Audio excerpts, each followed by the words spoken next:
Hello aspirant. मैं हूं अनिल कुमार सिंह और मैं स्वागत करता हूं आपका चार्ल्स लैम्ब के अगले निबंध द साउथ सी हाउस में। बात करते हैं इस निबंध के जनरल टॉपिक की। तो आपको बताता चलूं कि यह दो मामलों में ज़्यादा महत्वपूर्ण है। पहला ये कि ये पहला ऐसा निबंध रहा है जिसमें चार्ल्स लैम्ब ने अपना जो छद्म नाम है, सूडनेम इलिया, इस्तेमाल किया है।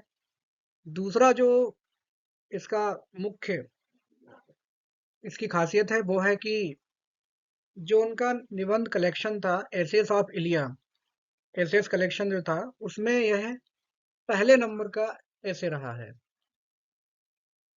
चार्ल्स नैम जाने जाते हैं अपने चिरपरिचित स्टाइल के लिए, जो कि मिक्सिंग ह्यूमर विद पैथोस, जिसमें वो संवेदनाएं और मजाक एक साथ मिक्स कर देते हैं। लेकिन इस निबंध में ऐसा कुछ खास नहीं दिखता है, क्योंकि ये शुरुआत थी उनके लेखन की। और उनका जो लेखन का स्टाइल है वो धीरे धीरे ग्रो करता गया, डेवलप होता गया। तो शुरू करते हैं। जो कि मैंने आपको बता ही दिया है, दो मामलों में इस निबंध को खास जगह दी जाती है। इसके अलावा ऐतिहासिक रूप से भी यह निबंध जो ब्रिटेन है उसका भूतकाल की जो प्रतिष्ठा रही है, फॉर्मर ग्लोरी, उसके बारे में भी बताता है। तो ये उस मामले में भी परिचित है, चिरपरिचित है। आगे देखते हैं एक्चुअली ये साउथ सी हाउस है क्या। It was a large and magnificent building in which the company had it's office. जिसमें जो कंपनी है साउथ सी हाउस, उसमें ये बिल्डिंग है जिसमें ये ऑफिस था। बिल्डिंग है चलिए बड़ी सी, बहुत ही बड़ी और विशालकाय और बहुत ही भव्य शानदार बिल्डिंग थी जिसमें ऑफिस थे कंपनी के। Lamp describes it's Splendor, majesty and farmer glory. कुछ लाइनों में लैम्प इसके आ, प्राचीन जो वैभव रहा है और जो इसका शालीनता रही है उसके बारे में बताते हैं। वो कहते हैं कि बिल्डिंग जो कभी बहुत ज्यादा वैभवशाली थी, अब डिलेपिटेटेड का मतलब होता है जीर्ण शीर्ण हालात में आ चुकी है। क्योंकि कोई भी चीज हो, हर चीज का अपना एक टाइम होता है। चाहे इंसान हो, चाहे कोई भौतिक वस्तु हो, कुछ भी हो, everything has its own time limit in this world. वो कहते हैं कि कभी यह ब्रिटेन की शान का प्रतीक थी और बहुत ज्यादा यहाँ पर धन का आदान प्रदान होता था। ब्रिटेन ने बहुत ज्यादा धन इकट्ठा किया है जो अभी भी इस्तेमाल हो रहा है। लेकिन अब यहाँ पर ऐसा कुछ नहीं है। It was always overcrowded with the businessman, but now peace prevails there. कभी यहाँ पर व्यापारियों की इतनी ज्यादा भीड़ हुआ करती थी, उनके कदमों की आवाजाही से एकदम पूरा हॉल जो था वो गूंजता था। लेकिन आज वहां पर जो माहौल है पूरा शांतिमय है।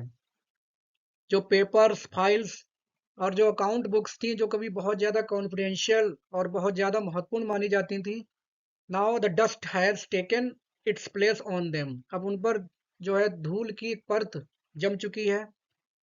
The walls were decorated with the portraits of queen and governors now stand naked. जो दीवारें कभी शोभायमान थी रानी के मतलब पिक्चर्स से, गवर्नर्स के पिक्चर से, अब वो पिक्चर्स डिम हो चुकी हैं, उनका कलर फेड हो चुका है या कहीं कहीं गिर भी गई हैं। तो दीवार जो है वो अब कह सकते हैं कि वहां पर उसकी शोभा जो है वो खत्म हो चुकी है। अब वो कहते हैं कि it is now a perfect relic of past glory. प्राचीन जो वैभव था उसका अब ये मात्र एक अवशेष रह चुका है। लेकिन अवशेष जो है वो परफेक्ट है, मतलब बुरा नहीं कह सकते अभी भी। Moreover the South Sea House has been infamous due to a scam. इसके अलावा वहां पर एक स्कैम भी हुआ था। जैसे बहुत ज्यादा स्कैम फाइनेंशियल इंस्टीट्यूट्स में होते रहते हैं, जैसे अपने इंडिया में भी बहुत सारे हुए हैं। जैसे गुजरात में हंसल मेहता स्कैम था, और कुछ दिन पहले एक 2G स्कैम था। कुछ ना कुछ स्कैम होते रहते हैं फाइनेंशियल इंस्टीट्यूट्स में। उसी हिसाब से यहाँ पर भी एक स्कैम हुआ था। उस स्कैम की वजह से भी साउथ सी हाउस जो है वो फेमस हुआ था। चार्ल्स लैम्ब की बात करें तो उन्होंने वहां पर 1791 से 1792, मतलब एक साल वहां पर इन्होंने काम किया है। It was called white collar job with less payment. कम पैसा मिलता था, लेकिन जो भी था उन्होंने काम किया वहां पर। आगे वो इतना बिल्डिंग के बारे में बताने के बाद आगे बताते हैं लोगों के बारे में। जो वहां पर काम करते थे। He now describes habits, nature, personality traits, उन लोगों की आदत, उनका स्वभाव और उनके व्यक्तित्व की जो खासियत है वो सारी वो बताते हैं। वो कह रहे हैं कि वो लोग अलग अलग मूल से थे, उनका मूल अलग अलग था, उनके विचार अलग थे, आदतें अलग थी, लेकिन एक ही ऑफिस में या एक ही छत के नीचे काम करते थे। ये तो होता ही है, जो बड़े इंस्टीट्यूट्स ऑर्गेनाइजेशंस होते हैं वहाँ अलग अलग एरिया से लोग आते हैं, काम करते हैं। चाहे वो टीचिंग पोस्ट में देख लीजिए, मिनिस्ट्रियल पोस्ट में देख लीजिए, सब अलग अलग दूर दराज के लोग होते हैं।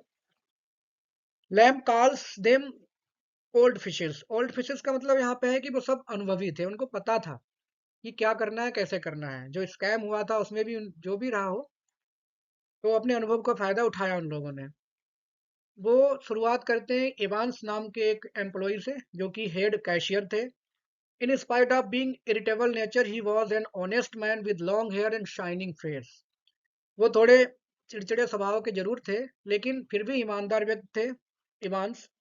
और चेहरा उनका शाइनिंग था। इसकी वजह ये थी कि वो अपने चेहरे पर क्रीम और पाउडर का बहुत ज़्यादा इस्तेमाल करते थे। बाकी भी करते होंगे कॉस्मेटिक आइटम्स का, तो उनका चेहरा जो था वो शाइनिंग था। Lamb calls him source of information because he knew everything about city, church, streets. उनको लैम से काफ़ी जानकारियां मिलती थी, क्योंकि वो शहर, चर्च और जो भी गलियां थी शहर की, इन सब गलियों के बारे में खूब अच्छे से उनको जानकारी थी।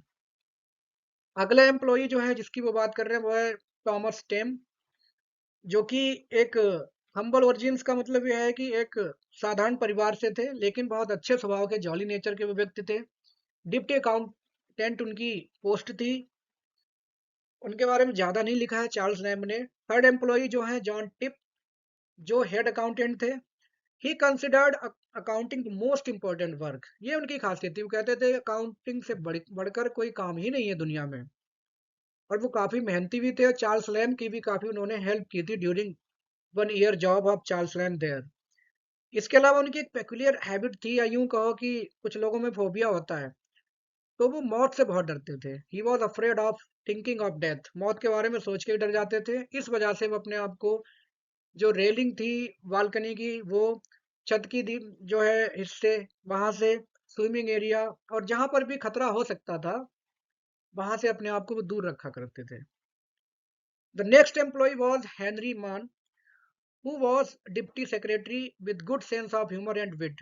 हेनरी मान जो थे, इनकी आदत थी बहुत ज्यादा ये जोक्स क्रैक किया करते थे, लेकिन जब कभी काम आ जाता था तब इनको चिढ़ होने लगती थी काम से, लेकिन जैसे ही फ्री होते थे ये जोक्स खूब क्रैक किया करते थे। इसके अलावा वो लिखते भी थे पीरियोडिकल्स के लिए, जैसे चार्ल्स लैम्ब लिखा करते थे। The next employ was Richard Plumer, जो कि खुद एक डिप्टी सेक्रेटरी थे। वो बताते हैं कि जो रिचर्ड प्लमर हैं, उन वो टैलेंटेड थे, गाना बहुत अच्छा गाते थे, लेकिन काम ऐसा था, तो जाहिर सी बात है काम में आदमी अपने हॉबीज को भुला देता है या भूलना पड़ता है मजबूरी में। सिंपल माइंडेड इंसान थे वो, बहुत ज्यादा शो ऑफ या बहुत ज्यादा बड़ी बड़ी बातें उनके पास नहीं थी। इन सब एम्प्लॉयज के बारे में बताने के बाद चार्ल्स लैम आते हैं फिर से उन सब बातों को कहने के लिए, कि बहुत कुछ कहने के लिए है मेरे पास, लेकिन क्योंकि रात है और उन्हें नींद आ रही है, सोने से पहले वो एक बार, यहाँ पर हम कह सकते हैं कि चार्ल्स लैम्ब की जो पेट्रियटिक क्वालिटी है वो थोड़ी सी दिखाई दे रही है। क्योंकि वो अपने आप को, भाई जो भी हो, अपने जैसे हम भारतवासी अपने आप को सोचते हैं कि हमारा देश कभी विश्व गुरु था और हमारी सांस्कृतिक विरासत है, उसी हिसाब से हर देश का बंदा जहाँ का भी हो उसको अपने देश पर गर्व होता है। चार्ल्स लैम्ब को भी अपने देश पे गर्व है। वो चाहते हैं कि ब्रिटेन की जो फॉर्मर ग्लोरी थी वो वापस आए, पूरी दुनिया पे ब्रिटेन ने राज किया है, तो इस तरह से वो कहते हैं।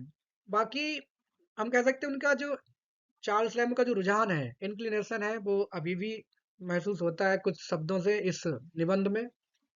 इसके अलावा उनकी जो ऑब्जर्विंग और जो मतलब एनालाइजिंग पावर है, तमाम चीजों को मूल्यांकन करने की, वो इसमें विलक्षण रूप से दर्शाई गई इस निबंध में। जिस तरह से उन्होंने तमाम एम्प्लॉयज की हैबिट्स, उनकी पर्सनैलिटी और सारी चीजों को एक कवि के रूप में बताया है। Lamb's hidden pangs of sadness can also be realized when he hopes Britain should regain his former glory। इसके अलावा जो पैथोल्स की हम बात करते हैं, जो मरम्मत की बात करते हैं, वो इसमें थोड़ा इसमें दिखाया गया है निबंध में। जब वो मिस करते हैं कि ब्रिटेन जो है अपनी फॉर्मर ग्लोरी को रिगेन करे। तो ये था द साउथ सी हाउस का सारांश, जो कि मैंने आपको बताने की कोशिश की है। मिलते हैं नेक्स्ट टॉपिक में एक अगले निबंध के साथ। Thanks for watching.